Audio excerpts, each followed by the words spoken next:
welcome to Series 3 of Autism in Conversation with Auticon, a podcast from Auticon, a global IT consultancy whose consultants are all autistic.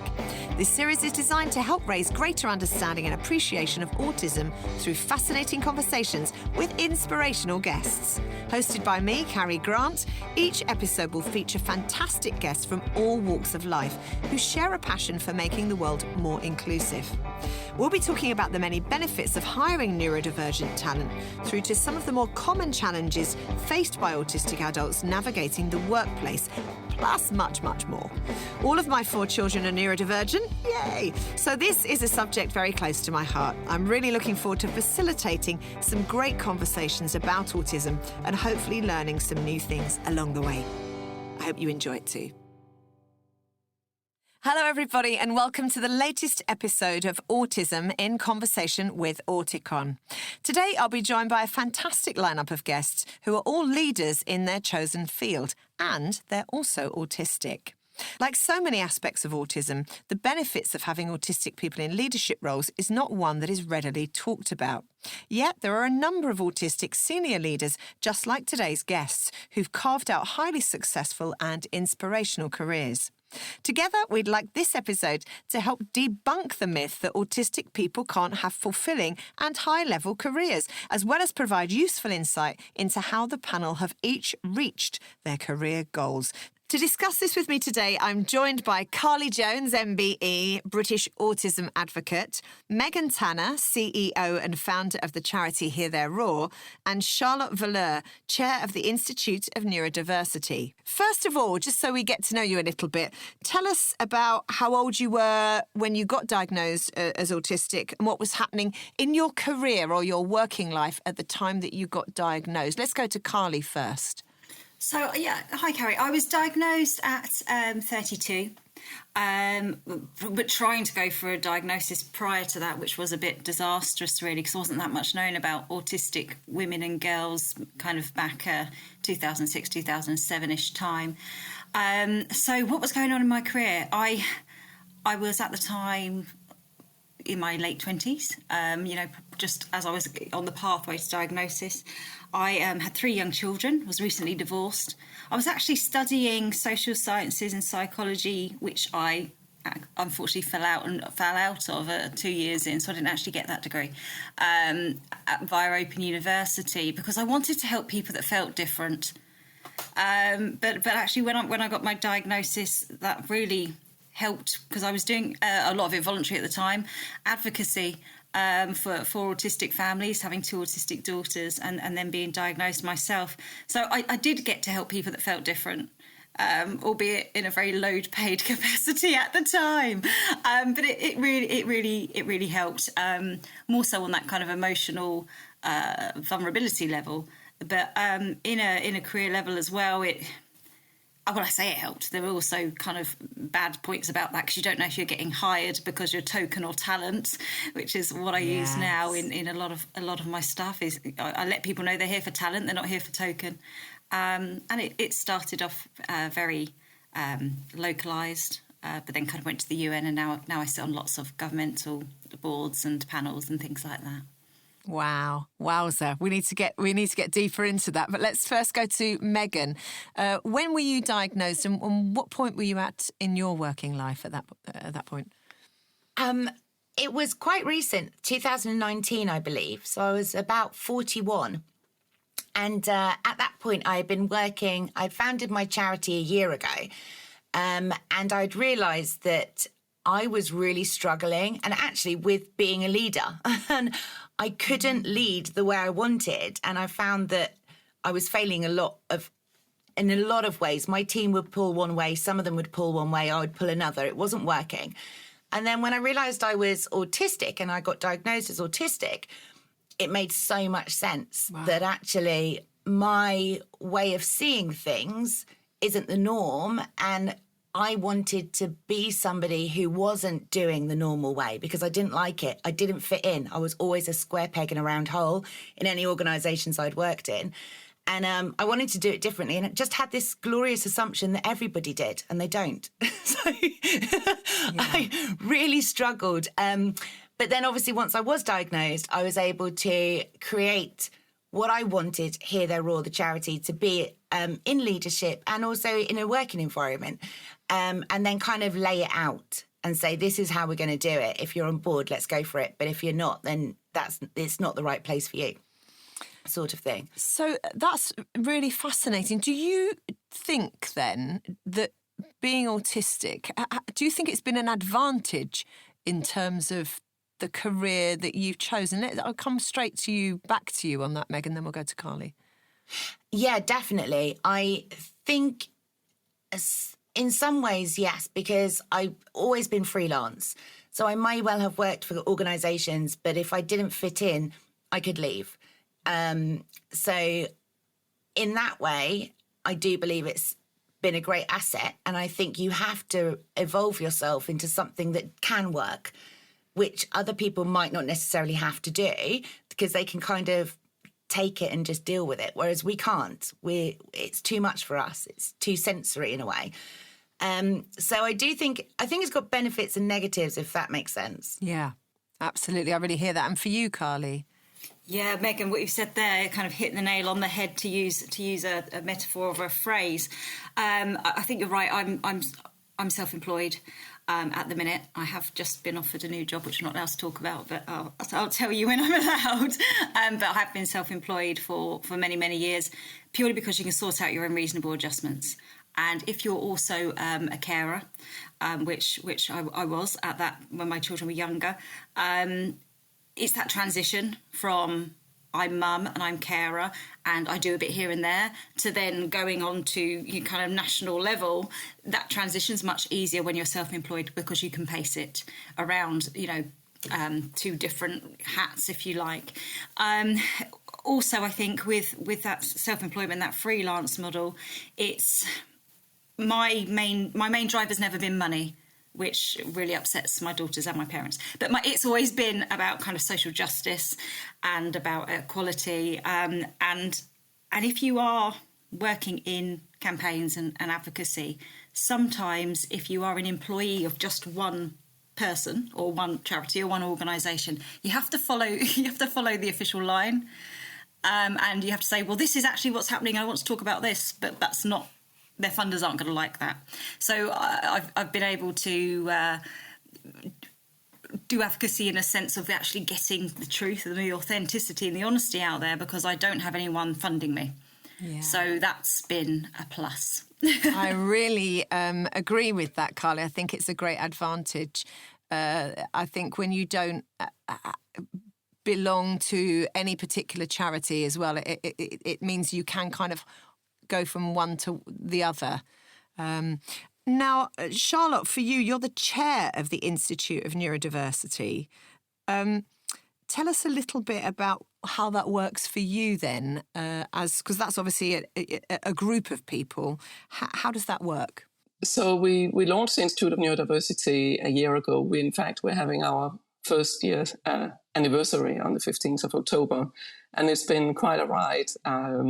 When I got diagnosed late, I wanted to see if there was a way to create some community where we actually could meet up. I was really looking for other people that were my age, I'm 58 now, and that I could talk to, that were leaders, and I was sure that we were there because I have a strong feeling that we're everywhere. So for some reason, society hasn't found it necessary to create anything for us. And maybe they can say, well, how difficult can it be to create a community for people who doesn't really want to meet up with each other? But we do want to. I think to a degree I'm still parallel playing. I love to have people in my house, but I don't really want to talk to them all the time. But now and then it's good, and then a break. So I think there was a real gap, and creating something that could be global, could do research, would have weight with governments. We felt that an institute was the right thing. We spoke to a couple of big corporations, and they said, well, but where are you going to headquarter it? Because most of us were from the UK. And they said UK is not very international after Brexit and all this stuff. So we had to take that to heart, and we headquartered it in Switzerland, which from us seems to be the most neutral sort of country in the world that hasn't really had major wars and stuff like that going on. So that's why we're headquartered, and then we're setting up in 14 different countries currently. So there's a lot going on, and it spans around the globe. But that just shows that there was a real gap that the Institute has filled. We're still newborns, right? I mean, we're only a year in. It's a real entrepreneurial experience to build this. It's fantastic. I speak to neurodivergent people every day. We have group meetings, and I have to say, there's just this inherent acceptance and no judgment when you are in a group with other neurodivergent people. Nobody asks questions if you suddenly need to do something or come in without having, dried your hair, stuff like that. It's just nice because those kind of things are really quite unimportant, and we focus on the important pieces we have in our conversations. And I want everybody to have that feeling around the world. So if we can set up neurodiversity networks around the globe like a mesh, and everybody have somewhere to belong, that would be amazing. Charlotte, tell me a little bit about your diagnosis and where you were in your career at that point. Yeah, the diagnosis is an interesting one for all of us, I think, and I can hear from my colleagues, friends on this call that they have had their issues as well. I really was not aware that I was autistic. I was always aware that I was different. Even within my own family, I was always aware that I didn't fit into any social circles around me, and even family circles. So I never really had friends. I had one friend, however, who also didn't seem to fit in so well with the circles, and we were very close when we were teenagers. Then she moved to Italy, I moved to England. I think feeling different, we had a desire both of us to not stay in Denmark. And she asked me when I was 52, did I think I was autistic? And I was like, no, where did that come from?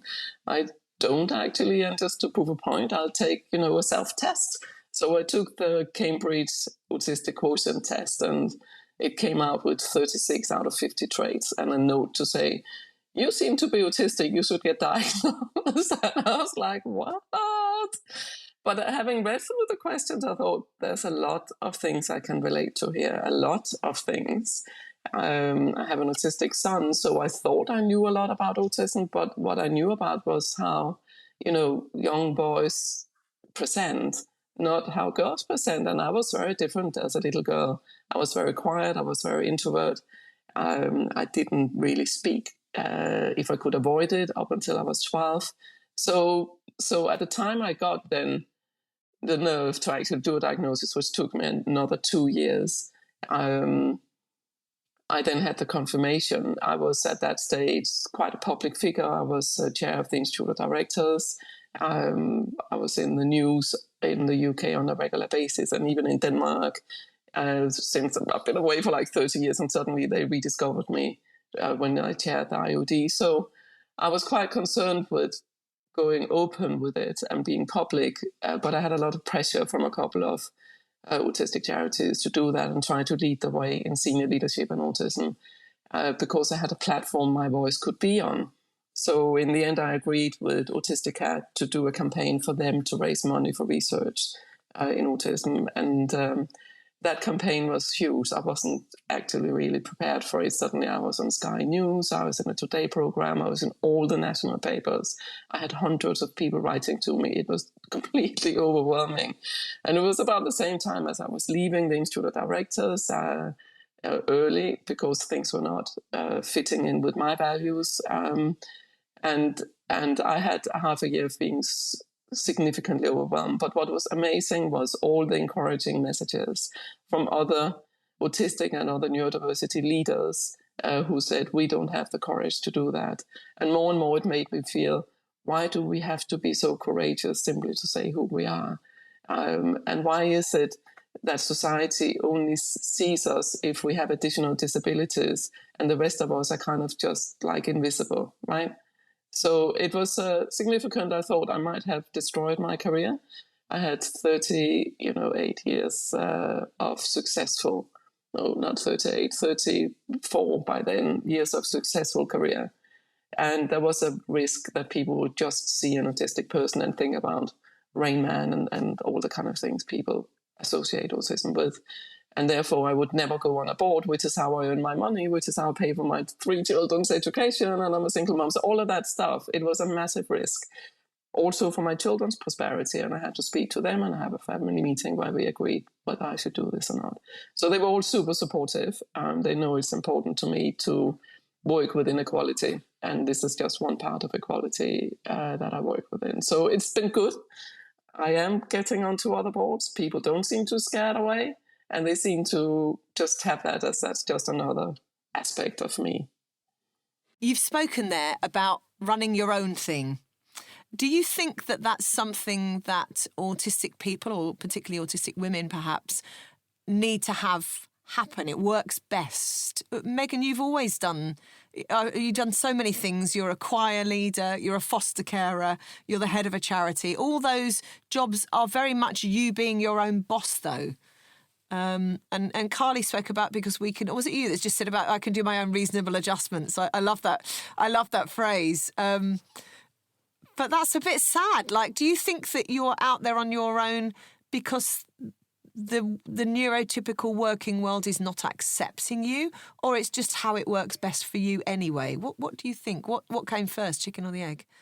Gosh, I think chicken and egg. I think it might be an equity issue, in as much as equality gives everybody fairness, and that's needed and correct. But autistic people might need more equity to make that equality. Yes. So with reasonable adjustments, as Carly was saying, we're probably going to need unequal but proportional levels in a workplace. And I'm not sure whether that's taken as okay. And so I think adjustments around that would definitely help autistic people in a workplace and in leadership issues, in as much as you cannot have equality without taking in the reasonable adjustments that Carly was talking about. Yeah. And Carly, what do you think about that? Is it inevitable that autistic people will end up working for themselves? I kind of feel a bit sad about that in a way. Part of me champions you all for doing it, and you know, I run my own business, so I understand that. But that's also a lonely place in some ways. Yeah, absolutely. I think there are great strides happening. In 2018 to 2020, I helped out on the Lord Homes, and it was Right Honourable Peter Riddle for the Diversity Disability Review of Public Appointments. So that's fair and open competition to, you know, be on those leadership boards and chairs of public departments and things like that. And a lot of work has been done to make sure that autistic talent's coming through. That work has been from making sure that application forms are accessible. We're using the right language, we're not putting people off. And for autistic talent to really be recognised as a talent. I can remember being sent something called the Nolan Principles. So I was doing some national board work, so some things for the MOJ, a dash here and there for the Home Office, the Honours Committees, things like this. So I was given this thing by email called the Nolan Principles, the 7 Principles of Public Life. And before I even opened the attachment, I thought, my time is up. I'm going to read this. This isn't for me. This whatever's on there, I'm not going to be able to do this. So I opened it up, which I've got on my phone now. It's all, you can Google it it's just on the government website. The 7 principles of public life are selflessness, integrity, objectivity, and I think we're very good at being objective, accountability. Yes. As everyone knows, I will tell you what I've done before you've asked. Openness, honesty, and leadership. And I thought, actually, that could be part of the autistic diagnostic tool. Those were why are more autistic people in leadership? Yes, wow, that's fascinating. I love that. And what about for you, Charlotte? You know, working the way that you do you think that is that a lonely place to be in? So I've worked with my own company since 2002, when I launched a company after I left investment banking. I was in dealing rooms, capital markets through the 80s and 90s. And when I got pregnant with my first child in 99, I thought this really doesn't work well with being a mother. And I wanted to be available for my children. So I took 3 years out, had another child, and I was slowly going crazy in my head because I didn't have any intellectual stimulus in a way. Although you love your children so much, it was not intellectually enough, so I had to try to find a midway. between it. So I started working for a hedge fund manager part-time. Only a month ago, I realized that I'm also ADHD and had a full diagnosis of that. And I think that plays into that. My brain doesn't really stand still. It's on. From when I open my eyes in the morning to when I close my eyes at night, it's on. I can't disconnect it at all. And it demands interaction. Boredom is my biggest strength and weakness, I have to say. So anyway, I set up my own company because I needed to do something. And I was working with hedge fund managers and institutional investors, and it worked really well. That flexibility that I could, bring my children to school, pick them up, and then be with them in the afternoon, get them to bed at 7. So I was a bit of a dictator because at 7 they needed to be asleep. So I could then work from 7 to 12, and I did that for many years. They're now older, 18, 23, and 21. So now, they are living their own lives as an empty nest, which is something else. But I think I'm unemployable by now, right? I mean, I answer to myself. I do very well with that. I've never been short of business. The problem is sometimes just to keep yourself in check around not working too much. And yes, it can feel pretty lonely sometimes as well, because there isn't really anyone to sort of bounce things off with us when you have colleagues around you. But actually, I'm in, anywhere between 3 and 7 meetings every day with different people, and I get a lot of input from great people around me. So I guess the advantage of being old is you met a lot of people over the years, so there's someone to draw on generally when I find it. But it's not self-discipline. Sometimes I procrastinate. Sometimes I just don't want to open my emails. I actually do have 27,000 unread emails. I've skimmed over them, but they're never going to be opened. Probably. But if people really want something, then they will contact me again. Yeah. Now, you've each had really interesting and fulfilling career paths, but we know that only, stats tell us, 1 in 5 autistic adults are in work, with many of those thought to be underemployed, i.e. in roles that they're overqualified for. One of the main aims of this podcast is to pave the way for autistic people to have more meaningful careers. So who better to ask for advice than all of you guys? Why do you think the current employment figures for autistic adults are so low? Let's go to Carrie first on that, because obviously you've done some work on this. I think the interview room, interviews tend to be, now I've lived alone for 14 years and I'm single for 8. So I'm not terribly, I think interviews are a bit like dating. Okay. And, or perhaps dating's like an interview. It's not so much, a lot of people, and I'm trying to say this very kindly, a lot of people, their confidence outweighs their knowledge. And for autistic people, our knowledge outweighs our confidence. An interview is a horrendous experience as an autistic person. And it's knowing what the other person wants to hear. But actually, we're going to tell you everything. Interview questions in advance can be very helpful. I found that a very good, reasonable adjustment. But yes, it's a confidence game. Yes. And very, very, very tricky for autistic people. I think I have a business, but if I was to say I had a company that employs lots of people, I don't know if I'd do interviews. I think I'd do open days. I'd do a week of work experience paid. And then that's the selection process. Or in fact, you invite people to an open day prior to the interviews, but actually the open day is the interview. Yeah, nice one. What about for you, Megan? Because just picking up off what Carlie's just said there, you actually do with Hear Their Roar. Tell us what Hear Their Roar does. And also just because you do have teams of people, don't you? Yeah, we're a charity that works in Africa, looking at the whole community on how we can use emotional intelligence and parenting techniques and things like that to create a more holistic way of looking after children and keeping them safe. So yes, I do. I take teams out and also we'll have teams in Sierra Leone come the end of this year. I would say communication. I find communication really difficult sometimes as an autistic person because there is so much packed into communication that isn't clear. And then we can struggle with not actually understanding what's going on or what the actual meaning is in things that are being said.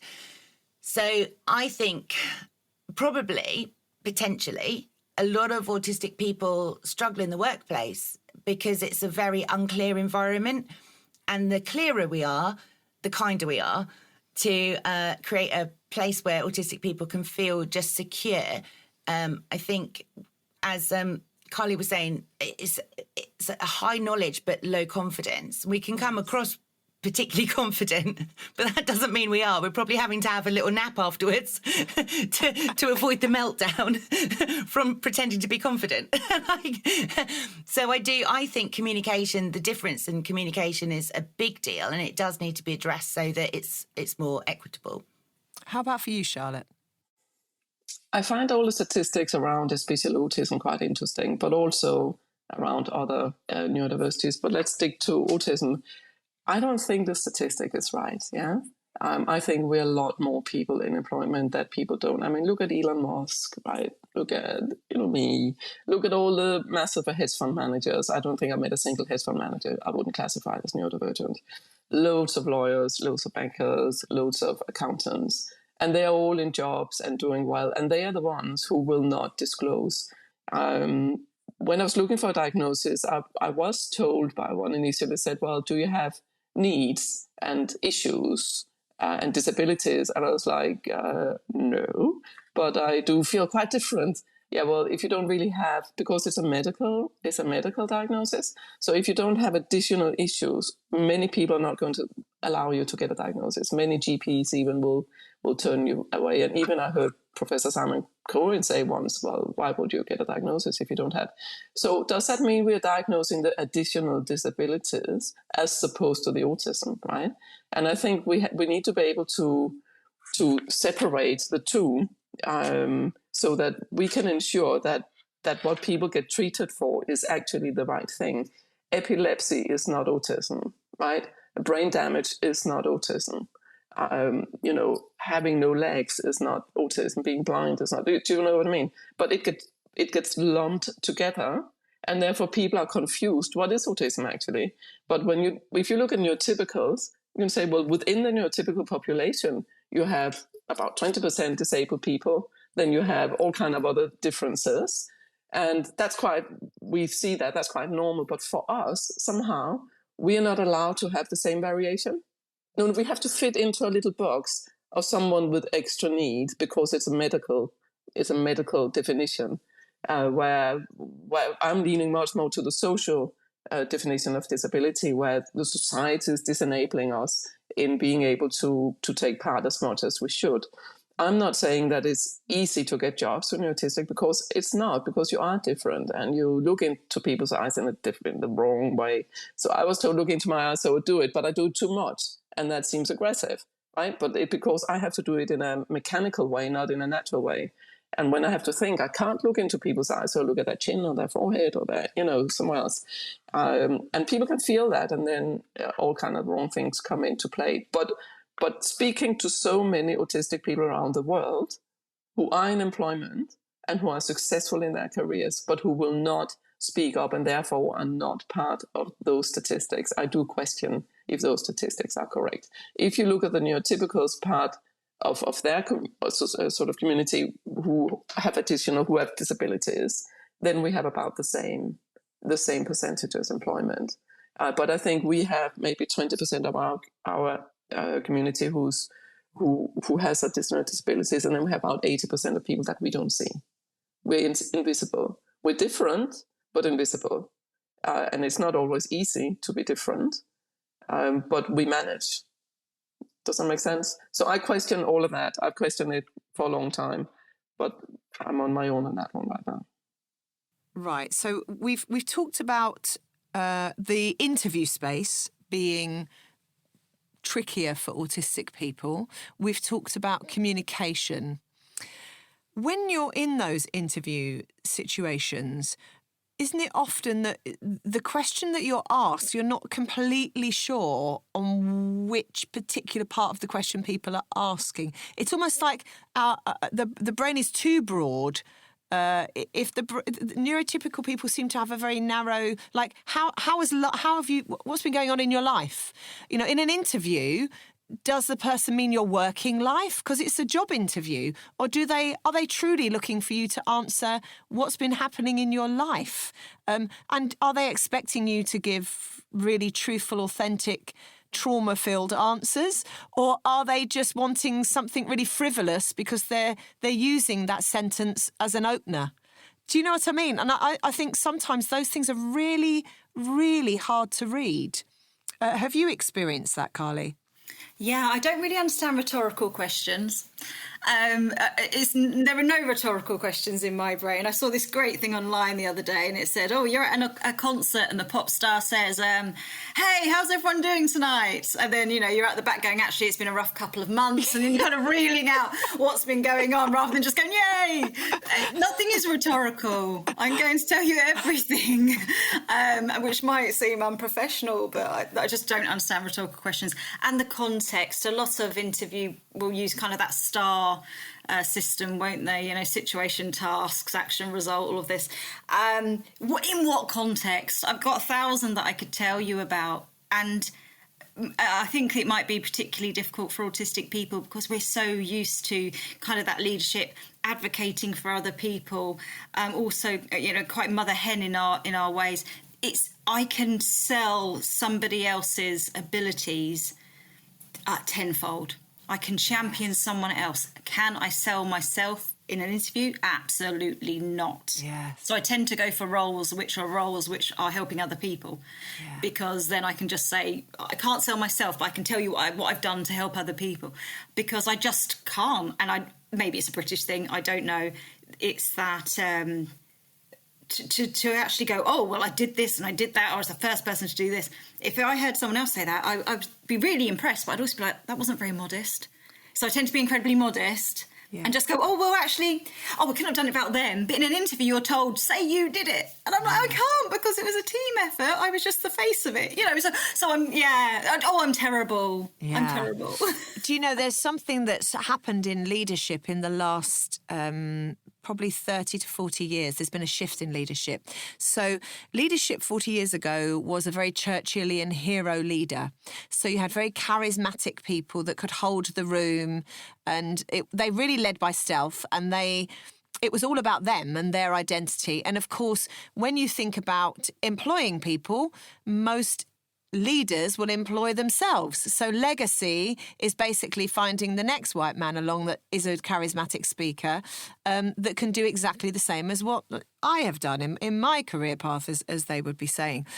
What we're seeing now coming through, and this is so encouraging, are the seer, what I call the seer, the people that can see things in people, the coach leader, the people that can go, this is what I've seen in this person. And this is the thing you'll never hear, I don't know how to do that, but this person does. And therefore, we are creating teams of people where we are not called upon to be the big charismatic character that always has all the answers and can speak for Britain. But actually, we can be shy. We can be that shy leader. And because that's happening out in the world in leadership generally, I really believe this opens a door for our autism, actually all our communities who are marginalised, actually, because then we're not looking for legacy to be carbon copy. We're looking for legacy to be, what are that person's strengths? And so with that in mind, I'd like to ask you, what do you think are some of the key attributes that autistic people could have that would make them good leaders, or people that have those kind of strengths that would make you want to employ an autistic person? That's quite a broad question, I'm aware of that. But Megan, let's come to you, because we haven't heard from you for a bit. What would you say you're looking for in those teams? In the teams, I'm looking for people who can do things that I can't do, number one. So I need character qualities. Like, I am high empathy but very low sympathy. So I definitely need sympathetic people on my teams. One of the main things I'm looking for is characteristics that are going to work well together as agreeable or disagreeable givers, basically. And working out as well, we always work from our weaknesses, which is kind of on its tail. So my main question when I'm talking to people to see if they want to come on a trip and on a project is to hear what they would say the thing is that they struggle with the most. Are they a worrywart? Do they have a little bit of victim mentality? What is it you struggle with most? Because if I know, I can deal with that and I can work out how, okay, you're worrying. I can see you're worrying. I need to change what I'm doing or ask you, do you need a break? I can lead better if I know what I'm facing. What I can't do is lead when I don't know what I'm facing. Yeah. So, so we kind of work like that. But I think the autistic community will bring so much to leadership in as much as we're quite good at following scientific methods without even realising. So kind of things that make sense, that are going to add huge value to a team or to an organisation is just a no-brainer. So I think autistic leadership is going to be very different and very and look different and feel different, which is scary, obviously, to people because they don't like change. But I think we can bring a lot of value to teams, creating great teams, and following, ideas that have been culminating from like Adam Grant or Simon Sinek or people like that make sense and work. Yeah. So that's what I think. Can I just pick up on one thing you've said there? Because I know that some listeners will be like, oh, hang on a minute, that sounded amazing. You said I'm high on empathy, but low on sympathy. Can you just flesh that out a little bit for me, what that means? Oh, dear, it's not a good thing. I'm going to just own that straight away. But it's when I personally believe that the problem the person is having isn't worthy. So I'm not going to lie or pretend I'm autistic, hey? So I get it a lot with parents because I do parenting consulting. So there's a lot of false parental guilt out there. And so they're like, oh, I'm so awful. If my child had had a better mother or father or parent or whatever, then they would have done so much better. And I'm like, are you kidding? Stop it. Because it's unreal. It's not true. Whereas I know other people could be like, oh, sweetheart, I know it's hard and it must feel difficult. And I can't give that. Yes. I'm more like, you're amazing. Your child wouldn't be anywhere they are right now if it wasn't for you. So cut it. Like, that's BS. Yes. Stop. So, yeah, I need that pilled up in my teams. Yeah, but you are very strong on empathy and the work that you're doing. For sure. I've been on a trip with you to Sierra Leone and just looking at your attention to detail when it comes to the mental health of young people is really extraordinary. And in the area that we went to, it's a subject that no one was talking about. And that's why it's really, really important. You've got the imagination to see something that isn't being done. But not only that, but then the empathy and the skills because you surround yourself with the right people to actually make a difference. Carly, what are the attributes that autistic people could have within them that would make them good leaders? Oh, gosh, so many. For me, the biggest one is integrity. Not swayed for personal gain. And I think we've seen this time and time again in our autistic professionals.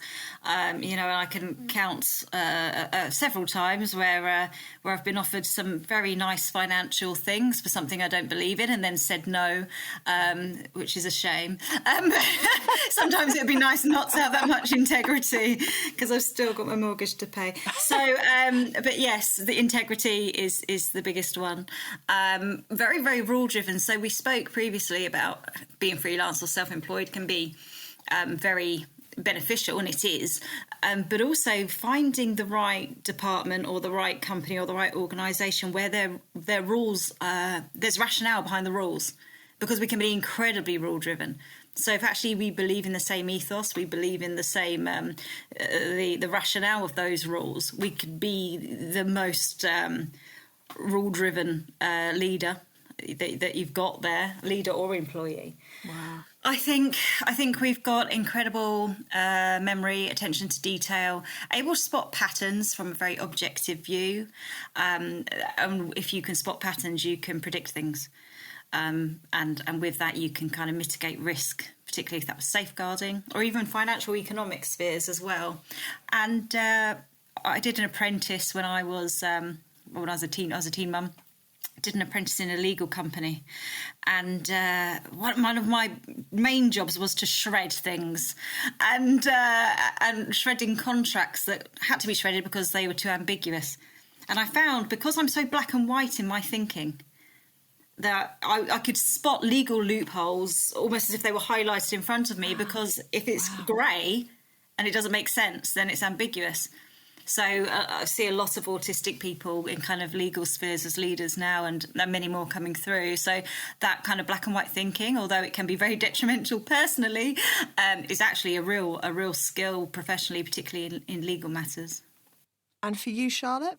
Well, I've said a couple of times my autism made my career, and I actually stand by that, because it's like I go into capital markets with like 300 people in a room, 299 men and me back in the 80s and 90s. And I didn't really notice that. I just loved being there. I just found something I really loved to do. Being a trader, being a capital markets, it was just great. So I just got on with things, and I just became one of the guys. And I just think as a leader, when it developed into leadership, the dealing room was easy because it's fairly cutthroat in a way. And I think many people feel that autistic people are, because we are very direct. So we just say things as they are. And we're not, sugarcoating, I'm just not able to. I'm so bad at it.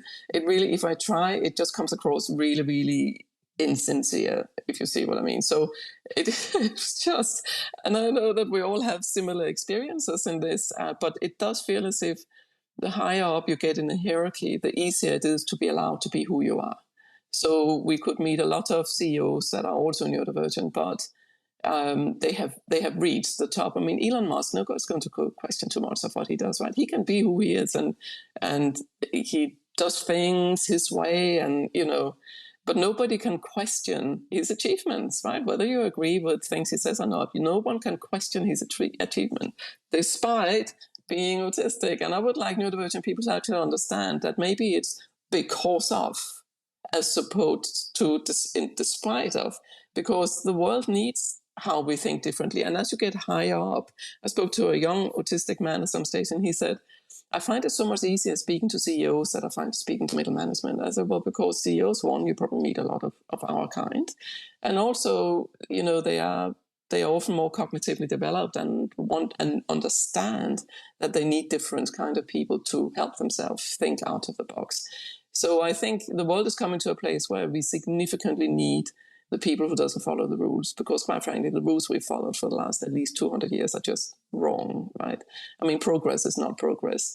Plastic bottles is not progress. It's now choking us to death and the planet, right?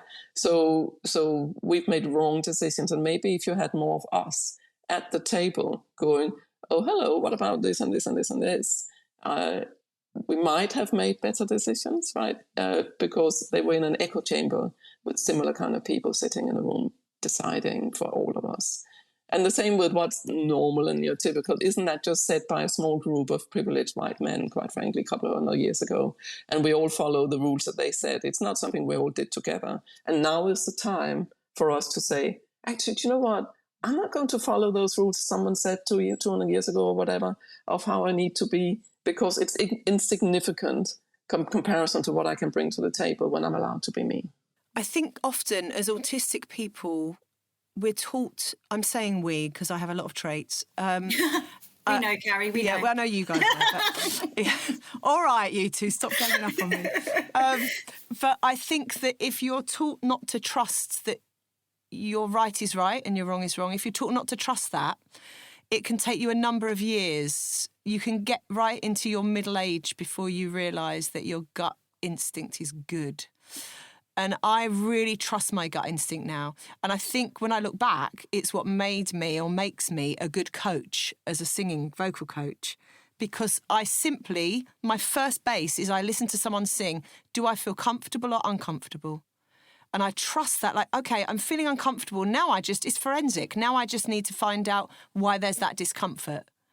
Whereas a neurotypical coach won't do that. They'll just go, the singing was to this or to that. But mine always starts with, because people can be going, it's great, it's wonderful. And I'm sitting there thinking, no, it's not. It's not wonderful. It's not wonderful at all. This is not good. I don't feel comfortable. And I'm then just searching for why.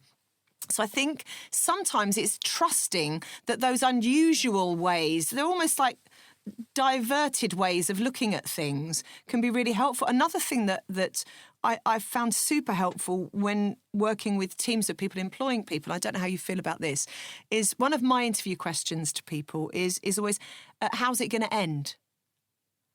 And I think I'm the only person that actually asks that. What are you like at endings? Because I think if you know how people end things, it gives you a very good sense of how it's going to end in those smaller companies like we all have. It's not like it's 200 people. But if you're working closely with 2 or 3 people and you know that they're bridge burners, you know how they're going to end up not liking you. So it's good to know in advance that we have discussed this. How is it going to end? How are we going to have those awkward conversations?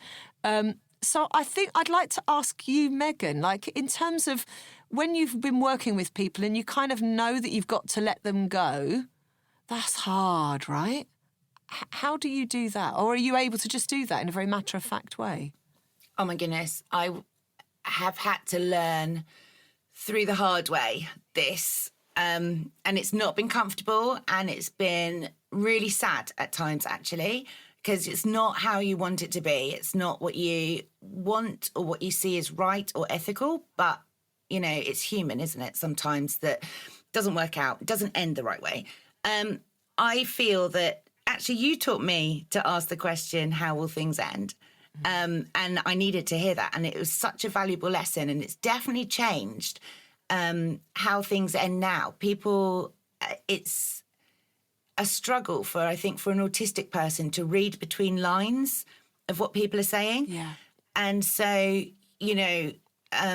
somebody can be saying something when actually they're wanting more control than they can have in the situation or the position or something like so. But it's put in such a gaslit or a twisty way that it's gonna create a relationship breakdown. Yeah. And I think the autistic person doesn't understand what's going on necessarily and can't see that this is a situation that's being made to happen. So a relationship breaks down and there is a perpetrator and a victim, which never was the case. Yeah. So I think things like that I struggled to learn, but once I've learnt them, you can kind of see it in advance, which is why your question is such a good one, because it will tell you straight away how people are going to need to end. Because not everybody can end well. Not everybody can be okay to just be like, you know what, this has been great, but now it's time to move on. Some people have to make a situation. Yeah. And that's hard, I think, for us to deal with. Yeah, I like to keep the relationships going, and I really struggle when they don't work. That makes me very sad. So I like to ask that question so that we can, when someone has the ability then to go, actually, I don't want to work for you anymore, and I don't want to feel rejected. I want to feel like, yeah, that's great. Let's stay in contact and go on your merry way and be your fabulous self and go and work somewhere else and have a great time. You want to be able to say that, but if you don't know what's up ahead, you don't know how they're ending it. If they always, like you say, if there's some other kind of, they've got to get to an argument in order to leave, if that's always a mode, then at least that's the mode. You know what's coming at you and you're pre-prepared. How about you, Carly, when you've been working with people? I often sit on interview panels for people for quite senior positions. What we're trying to do very hard in the UK is to make sure that interview panels, particularly in public life, have a disabled or neurodivergent or autistic person on the panel, because if you turn up for an interview and there's someone like you interviewing you, you're going to give a better interview. Of course. But my favourite question, it's my favourite and my least favourite, because I always feel guilty asking it, but it's important, is what's the biggest mistake you've ever made? Love it. Because people do there's a few options of what people do. First of all, people will pretend they've never made a mistake in their life, which we all know, everyone has made mistakes. Or they will think quietly, you can almost hear like the hamster on the wheel go around in their head thinking that one or which one or what's appropriate to say. Yes. And annoyingly, I was asked at an interview where I was the interviewee, was asked that question. They got everything. Personal, relationships, financial. And then I was like, oh, it's a job interview. And they just got everything. Good times. This is why we love you. That's such a So context with that. In a professional context is so important, isn't it? In a professional context, what's the worst mistake you've ever made? What did you learn from it? And actually, it's not so much about the mistake that was made. It's for me as a panelist. It's for me seeing if people are willing to admit they've made mistakes. So we talk a lot in the leadership work that we do, David and I, about talking to reveal or talking to conceal, that most people are in one or other of those modes. So the minute you ask the question, they're working out, I need to answer the question honestly, but I do need to conceal because I don't really want to tell you the answer to that question. Yeah. Or there's an openness and there's revelation, which I absolutely love. I would rather someone overshares and I can edit the stuff I don't need than has that thing going on where they're literally and I'm guessing neurotypical people find that a little bit easier. Just, I don't know, maybe masking helps you, I'm not sure. But just that thing of where they're speaking, but there's not truth there. There's not that truth there. And I hate that because things, it needs to be true, doesn't it? Okay, so we often use our final section on the podcast to look ahead and outline some of the things we'd like to see happen in the future to make life better for autistic people. So if we're thinking leadership for autistic people, what more can be done in the future to help autistic people into those leadership roles, to encourage them? Let's go to Megan first. I think it definitely comes back to people are going to be probably, generalisation maybe, potentially, nervous of the difference of the leadership style, might not necessarily be something that they're going to feel like, oh, this doesn't work, this is new and everything else. But I think we need to create organisations to be able to relax and try a new way and actually to be collaborative with autistic people. So then that should help autistic people be able to be in leadership positions and thrive. I think as well, if we look at things like we've already mentioned, clear communication, asking, not stating, because generally if you state something, it's not the reality, as was. So ask an autistic person, don't state, give high levels of trust. Those kind of things are going to let the autistic person thrive and be able to be in that leadership position and feel safe and secure. But I do think it is dependent on whether people are ready to go there, because it will be different, very different, better, personally. Those neurotypicals really struggle with change, don't they? They do, yeah. Okay, going over to Carlie. So yes, I think leadership, it's not only disability but age as well. And the reason I'm bringing age into this and autism is in leadership it's often, okay, well, you'll probably be to 60, 65 to get into that, that CEO level or something, and or leadership level. And this would probably have happened, and this is the path you would have taken, be it Oxbridge, Cambridge or whatever. We know so many autistic young people are home educated or alternative education.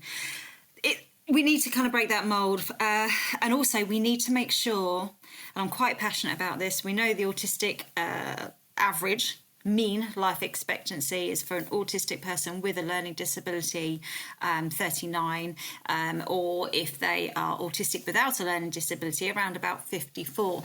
So if we're going to wait for all these incredibly hardworking, loyal, tenacious, honest, faithful autistic leaders, professionals to get to 65, many of them won't be here. Yeah. So let's promote earlier. If the integrity is there, if the experience is there, and that doesn't need to be traditional experience, that could be transitional skills as well, promote earlier. Wow. I'm really quite passionate about that, because otherwise we're never going to get those real senior autistic leaders, because most of us won't be here anymore, or so burnt out that we can't work. That's profound. That really is profound. I've just got so much from this podcast that I think is really usable in terms of how we look at leadership and where leadership is going in the future. I think accepting that there are new leadership styles emerging and I think you were saying, Megan, like the need for the people that are in leadership now that are probably neurotypical to actually begin to face that change and accept that change. It kind of ties in with what I was saying about legacy. The legacy doesn't have to be carbon copy. Legacy can be that you pass on those skills of being like a coach rather than, being that very dominant leader. My thanks to Carly Jones, MBE, British Autism Advocate, Megan Tanner, CEO and founder of the charity Hear Their Roar, and Charlotte Valeur, Chair of the Institute of Neurodiversity. Thank you for all your comments today. Thank you so much for having me. Thank you. Thank you. Thank you so much for listening. We really hope you enjoyed this episode of Autism in Conversation with Auticon. If you'd like to know more about the podcast, would be interested in applying for a job as an Auticon consultant, or would like further information about how Auticon can help support your business, please visit auticon.co.uk. This episode was recorded in September 2022. Recording and production was at Strathmore Studios in Clerkenwell, London. It was engineered and edited by Billy Godfrey, and music was by The Lethargies. That's all from us this time. Thanks again for listening, and bye for now.